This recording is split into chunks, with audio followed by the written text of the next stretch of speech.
Fantastic.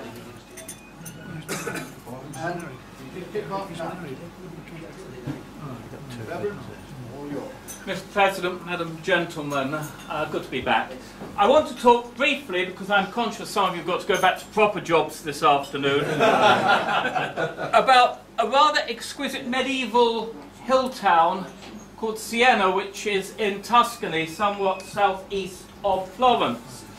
And it is the most beautifully maintained medieval city, because basically it fell apart with the Black Death in 1348.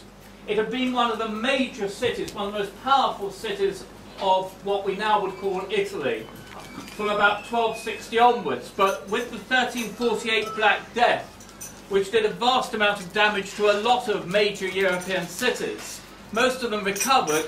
For various reasons, Siena never really did. And so whereas most other cities are rebuilding, reinventing themselves over the centuries that follow, Siena is basically frozen in time, as you can see from this aerial view. And this aerial view shows the central piazza, the Piazza di Campo, which you can see is divided into sort of 9 bricked areas. Can you see those sort of rather narrow isosceles triangles? Yeah. And that was built in the early 14th century by the Council of the Nine, who were the rulers of Siena. And so it's most likely the 9 triangles represent their own power, and a symbol of that power, although others have seen in it the fold of Our Lady's cloak protecting the people of Siena. So this is the main civic centre of Siena. You can see the main town hall, the Palazzo Pubblico. We'll have a look at that in a moment. And on the left of it is this massive tower, which I'm told is the 2nd tallest in Italy.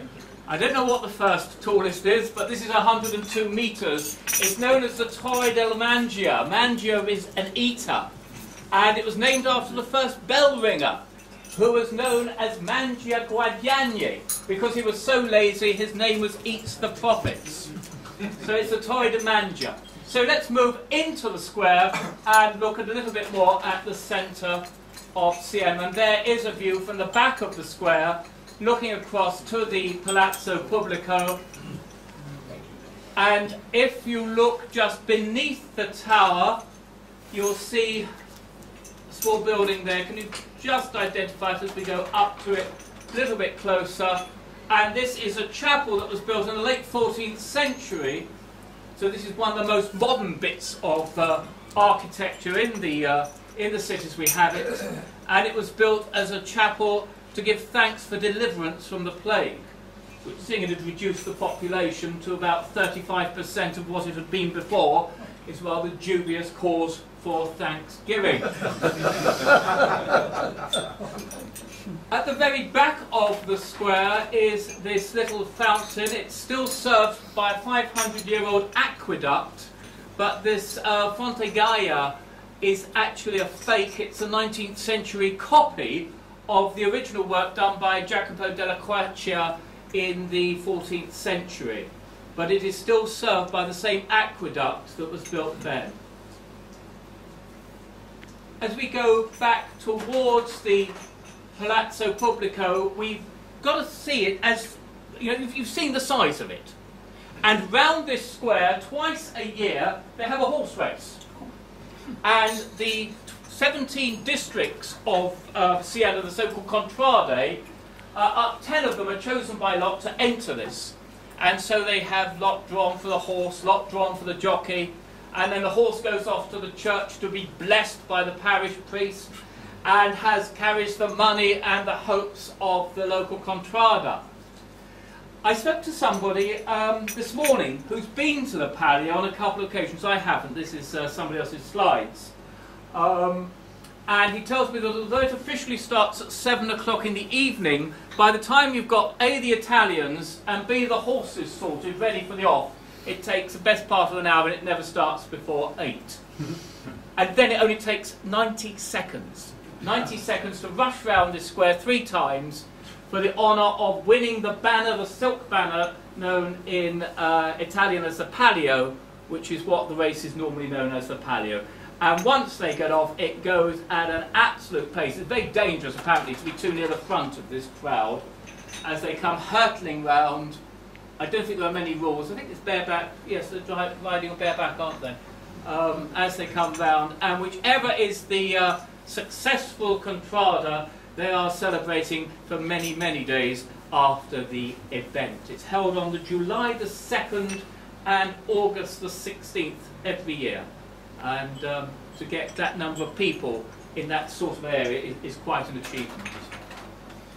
Inside the Palazzo Pubblico, as you know, I'm mainly an art historian, so better look at some art. This is a Maestà, Our Lady of Majesty, by Simone Martini, painted in 1315.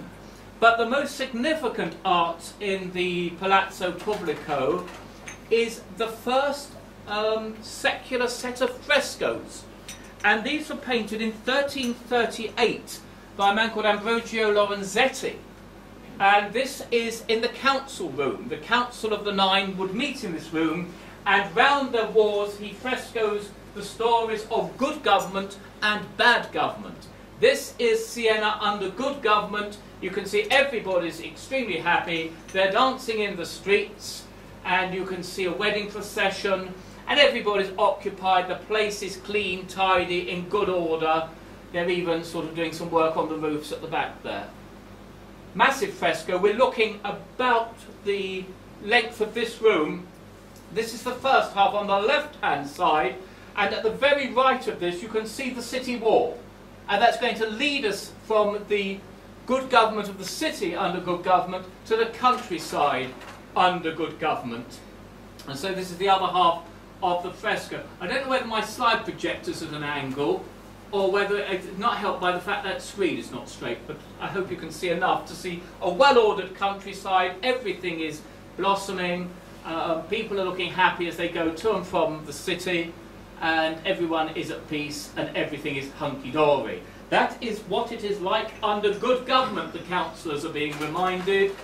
And here is an allegory. It's highly complicated. I'm not going to go too much into the iconography, but to just right of centre, that big chap sitting on the throne is personification of Siena, hence the black and white, the colours of the city. And he's sitting amongst all the virtues. Above his head is faith, hope and charity. That lady lounging to the left of that scene, of that great sofa they're all sitting on, is peace, pax.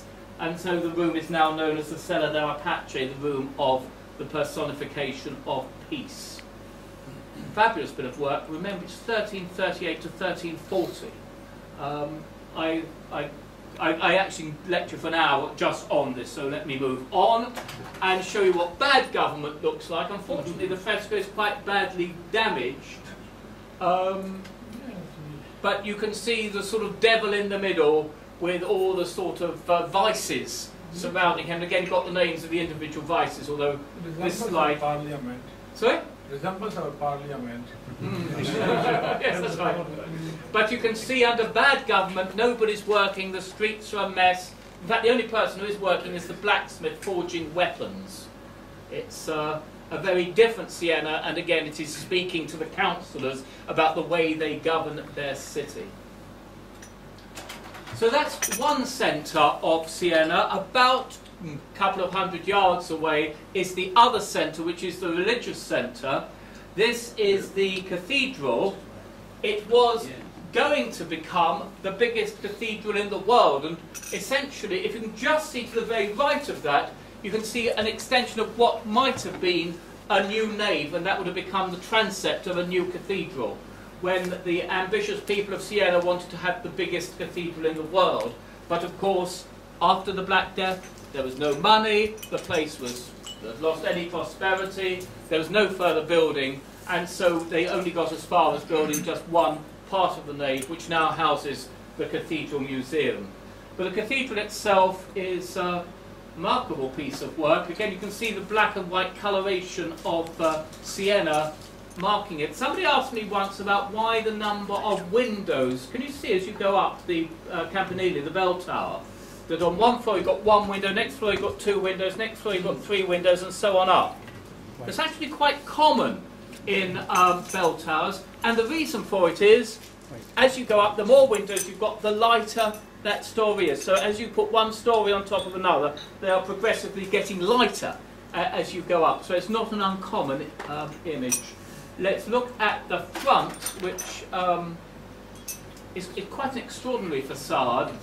And the architecture is really no more than a sort of stage set on which these sculptures, these fabulous sculptures, are all conversing with each other. And it's very difficult to realise it here, but you're on the edge of a hill. Siena's a very hilly place. And the cathedral, you can see, is on one level, but its baptistry is beneath it. And the entrance to the baptistry, you need to go down a hill, and you come into the baptistry beneath it. But I'll come on to that in a moment. I'd just like to show you 2 or 3 slides of the inside of the cathedral, which has got a fabulous nave. But perhaps most remarkable of all is the pavement, the inlaid pavement. Quite often when you go there, it's covered up to protect it, but happily last time I was in Siena, the whole place was open and you could wander around, as you can see in this picture, and see the detail. Quite stunning workmanship. I think the next slide should show an example of it. But absolutely beautiful, exquisite stuff. Most famous, though, in the cathedral is its pulpit, which was made by Pisano. I think, I'm going to always get muddled on my Pisanos, I think it's Nicola Pisano, whose son Giovanni was the one who did all the facade of the cathedral. This is dated about 1260s, and the pulpit scenes, 8 scenes on the octagonal pulpit from showing the life of Christ. You can see the crucifixion immediately in front of us.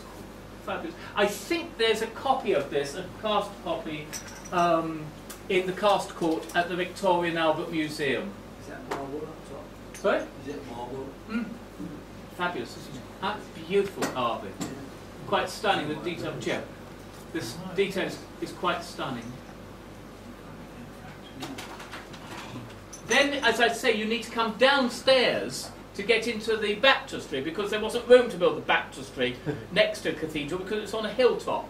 And so you could come down lots of steps, and now you go in a separate entrance to this baptistry here, which contains this quite remarkable font.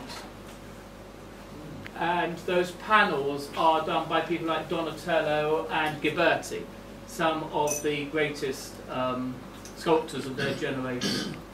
This is much later than the cathedral. We're now looking towards the end of the 14th, going into the beginning of the Great Renaissance period. Once they decided they weren't going to extend the cathedral and make it much bigger, which was the original dream, they decided then they had to put a baptistry on, and so this is what they did. Conscious of time, I have brought with me a lot of other slides, but I'm just going to just show you 2 more. This altarpiece, it's called the Maestà, it's Our Lady in Majesty. It's painted between 1308 and 1311 by one of the greatest artists of the period, a man called Duccio, who together with Cimabue and Giotto really are the great founding fathers of what will eventually lead into the Renaissance, that great rediscovery of art that is so important in Italy in its period. This thing is about 13 foot across and was once part of this huge altarpiece that would have been in the centre of the cathedral. Bits of it all over the world. There's actually 3 bits of it in the National Gallery in London, but this is the main central panel. As I say, this bit of it is probably about 13 foot by 5 or 6 foot, something like that. Quite remarkable, and this would have dominated. The Queen Mary was seen as the queen of the city, because when they had one of their wars with Florence, they came and laid the keys of the city gate before this painting of Mary in the cathedral and asked for her protection. And quite against the odds, they actually went and beat the Florentines. And so she had a very special place in the affections of the people of Siena and was seen as very much as the queen of the city. Which is why, of course, we saw the other Maestà painted a few years after this by Simone Martini, in the Palazzo Pubblico. That was the side that the people would look at. The clergy would, sitting behind the altar, would look at a much, much more complicated scene. Again, I've got a whole set of slides on this, but today I'll just suffice to show you this one, which really tells the whole story of Holy Week and Easter, starting in the bottom half. On the left-hand side, you may be able to identify the Palm Sunday procession. Then you've got scenes from the Last Supper. In the very middle at the bottom, you've got scenes at Gethsemane, with the arrest at the upper of those two. Then you've got various trial scenes, first before Caiaphas, then Herod, and then Pilate. That's now continuing on the top level, and you can see Jesus being sentenced to death, carrying his cross, crucifixion at the very centre, and then to the right, various scenes of Easter, the empty tomb, the angels talking to the ladies, and then finally at the extreme right-hand side, the lower of those is Mary Magdalene meeting Jesus in the garden, Noli Me Tangere, and at the top is Jesus meeting two disciples on the road to Emmaus. It's a remarkable, remarkable piece of work. But this would have been for the clergy to study while they were sort of sitting there at prayers. Everyone else just had this wonderful picture of the Maestà, of Our Lady in Glory. I do commend a visit to Siena. It's a difficult place to get to by public transport, as the railway station, because it's so hilly, the railway station is outside the town at the bottom, and you then need to get a bus up to it. I normally find the easiest way to go there is by coach from Florence, and that's probably about an hour and a half. But it's, there's a lot you can do in a day there. It's a lovely place to stay, and I do hope some of you, if you haven't already done so, may have an opportunity to visit it one day. Mr. President, Madam, Gentlemen, thank you.